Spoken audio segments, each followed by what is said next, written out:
We read from Genesis chapter 38, and we're talking about Tamar, the daughter-in-law of Judah. Tamar was first married to Er. Er died, and then she was married to Onan. Onan also died. And according to the Levirate marriage, the other son, Shelah, had to marry Tamar to continue the lineage of the brothers that had passed.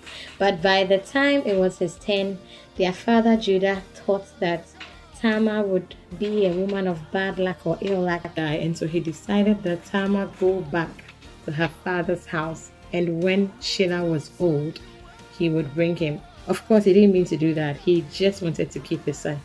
And so years later, in the process of time, Judah himself lost his wife.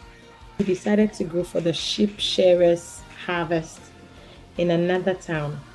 Tamar was told, and she disguised herself and played the harlot. She slept with her father-in-law, but she also made sure she took his signet ring and his staff. And so 3 months down the line, when there was a rumor that your daughter-in-law has played the harlot, Judah was quick to say, "Let her stone her." As soon as Tamar heard that, she immediately said that, "Tell him the owner of this staff and signet ring is responsible for my pregnancy." And Judah did something so remarkable then. He said, this woman is even more righteous. He made a public confession of his wrong. How many of us can do that? He took responsibility for the children, even though the Bible says he never slept with her again. Now you go to Matthew chapter 1, verse 3. And Tamar is recorded in the genealogy of Jesus. This is a woman who suffered injustice.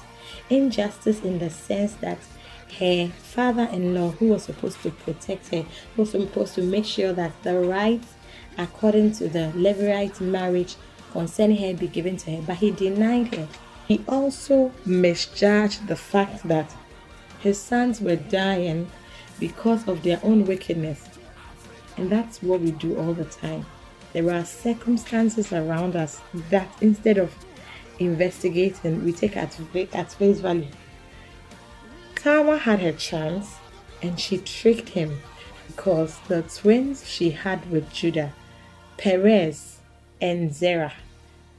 Perez's line had King David and had Jesus. What am I saying? Like Sarah, Tamar tried to help God, but in God's mercy and sovereignty, he used it all to bring to his glory. And so sometimes even the foolishness of this world, God uses to confound the wise.